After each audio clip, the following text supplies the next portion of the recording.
Good day and welcome to you. We're coming to you live from Viet Nam at the GEF Assembly. This is the GEF Live series, which we're broadcasting on the Connect for Climate Facebook page. My name is Max Edkins from the Connect for Climate program at the World Bank. Thank you for joining us. We've been discussing a lot of issues around the global commons. That is very much the framing for the GEF Assembly here today. And it's my great pleasure now to engage in a dialogue with LI Yong. Thank you so very much for joining us. It's my pleasure, and also I really would like to join this news media to see the audience and also respond to any questions. Fantastic. Thank you so very much. So Lee is the Director General of the UN International Development Organization, also known as UNIDO. And you've previously been the Vice Minister for Finance in the People's Republic of China. So maybe just to get us warmed up, could you explain a little bit about UNIDO? What is the role of UNIDO and how are you working with industries across the world? UNIDO is one of UN family member, and it's really focusing on industrial development for developing countries. 52 years history. It never changes its track to support industrial development for developing countries. Now, since I've been the DG of UNIDO in 2013, I worked together with the member states. We developed a new mandate. It's actually improved our mandate based on the international situation, like inclusive and sustainable industrial development. Because inclusiveness and sustainability is so important when we move ahead with support of the industrial development. And also we worked with international agreements like a Montreal Protocol and a Stockholm Convention, Minamata Convention, GEF, Global Environmental Facilities, and at the same time also with support of donor countries, donor communities, contributors. So we implement projects covering a wide range of areas like agro-industry, agribusiness, and the environment side is remove the POPs, ODS, and also the important area like economic development, renewable energy, energy efficiency, other areas we are working. Absolutely, and this is really the excitement. We are in this phase of shifting to a new industrial pathway, away from one that is heavily reliant on fossil fuels and one that was more polluting than the one we're working ourselves towards. So maybe could you just explain a little bit more how you're integrating environmental concerns and also how you're integrating the low carbon resilient requirements that are needed for this new industrial development? Yeah, it has started from the policy framework. Our UNIDO operational policy is inclusive, sustainable industrial development. It reflects in the 2030 development agenda called SDG Goal 9. Because inclusive, sustainable industrialization, infrastructure, and innovation. In our operations, we actually provide technical cooperations programs for our member states. We set up the environment standards. All the project preparation need to be checked for the environment protection. That is a must. And during the implementation, we will look at whether environmental standards be implemented or not. So this is a policy side.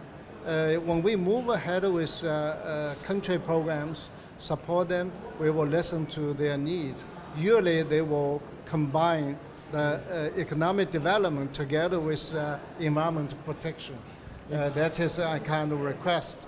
And also convening functions like a green industrial conference focusing on the greens. Here in Viet Nam, like an eco-industrial park, really is a good example of the combined economic programs together with the environment.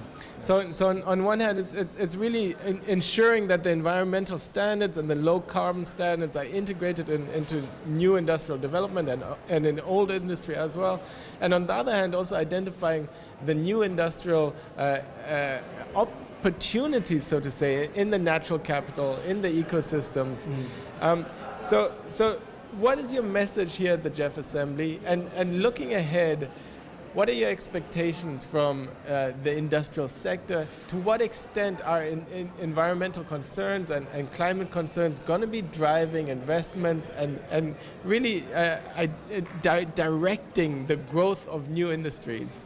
This is a very comprehensive question because it covers a wide range of issues.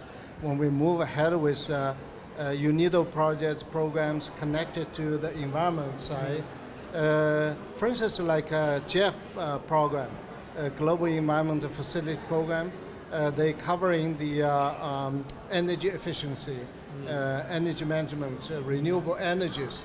This is a kind of operation.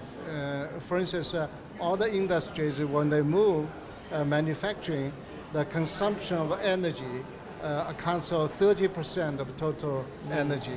Yeah. And using energy, it must connect it to the emission, pollution. So we first is promote the renewable energies, clean energy. Second part is energy efficiency, energy saving. In another term is that exactly equals to creating renewable energy effect. So this is one of the example. Second is also when we develop programs like industrial parks, we will support policy or the operations connected to the environment protection. We call it a green industrial park and an eco-industrial park. And another example is we implement some of the programs like Montreal Protocol and remove POPs and from the existing industry related activities. So it's also cleaning up the industries, as well as enforcing new standards for developing new industries. Exactly. So when we talk about new industry, as you mentioned, certainly it's two concepts. One is a clean industry, one is connected to the new technology. So the green sustainable industrial development is part of that. And also picking up on the concept of circular economy, ensuring that your waste streams are recycled.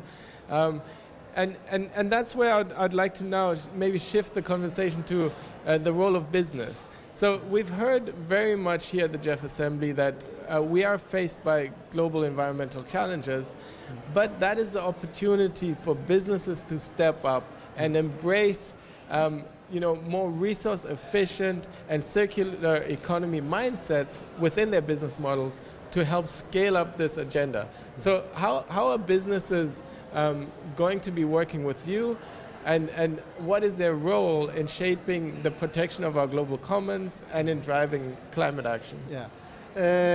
We worked very closely with private sector, like industry, the companies like Unilever, Philips, and computer company, HP, etc. We even worked with Heineken because it is connected to the concept of circular economy and also the reusable of the resources connected to the environment protection. For instance, like Heineken is a company, we signed an MOU with them because when they move ahead with manufacturing Heineken beer, and two things is a must. One is water, second is electricity. Water conservation is important, and also the second is energy. Renewable energy will be introduced to certain areas, and a large power supply is not possible. And another example is that when we move ahead with the environment protection measures, like we should be innovative, work closely with private sector. The companies invited, for instance, we call the chemical leasing. Yeah. This is really innovative way. The companies like making pesticides, paint, those companies really, the products is something with a pollutant. But how to actually encourage a company to develop a technology to remove the residuals, like pesticides from the vegetables produced, is not so difficult for companies producing the pesticides. But it's difficult to push the end user to take out the residue. So we discuss with companies, why not you sign the agreement to join this compact to agree with a kind of arrangement. At the same time, you generate technology to remove the residuals. This is a chemical leasing. I think now more and more companies join this group. It's a very good, innovative way. Many others actually we are working with as a company when they move ahead with this kind of the environmental sense to actually have clean, green industrial development. Yeah. And that's very much where the excitement is, this clean, green industrial development. That is the new industry that we're rolling out. That is the economy that we're building. And that's very much going to be the space where youth today are going to be working in tomorrow. And they will be the leaders of the new technologies, of the new companies. So what's your message for young people? And also, from a financial perspective, since you were in the Ministry of Finance, how is this new green industrial mindset helping drive financial investments? Yeah, this is a great opportunity, of course, for younger generations. Look at the daunting task to move ahead with job creation, economic development.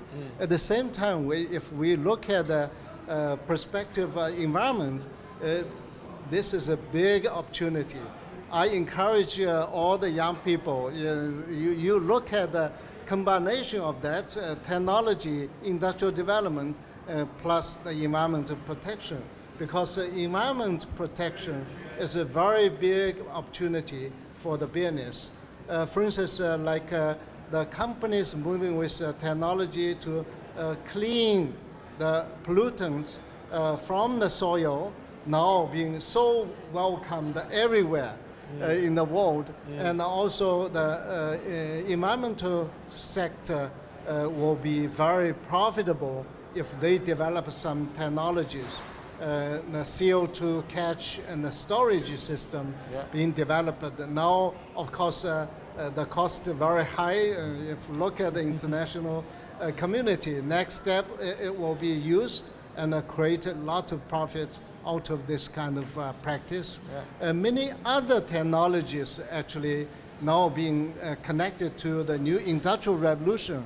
I strongly believe this new industrial revolution really will support international efforts for environment protection while also moving with industrial development. Good luck, young people, young guys, and you will have a big potential, big career in the future when you combine the industrial development and with the environment. And this is really the opportunity to get involved in the new industrial green economy, one that will help shape a sustainable future, one that will roll out clean and green technology. Thank you so very much for joining us here at the GEF Live Studio in Vietnam at the GEF Assembly. Thank you so very much for your time. Yeah, thank you very much. Thank you. Bye-bye.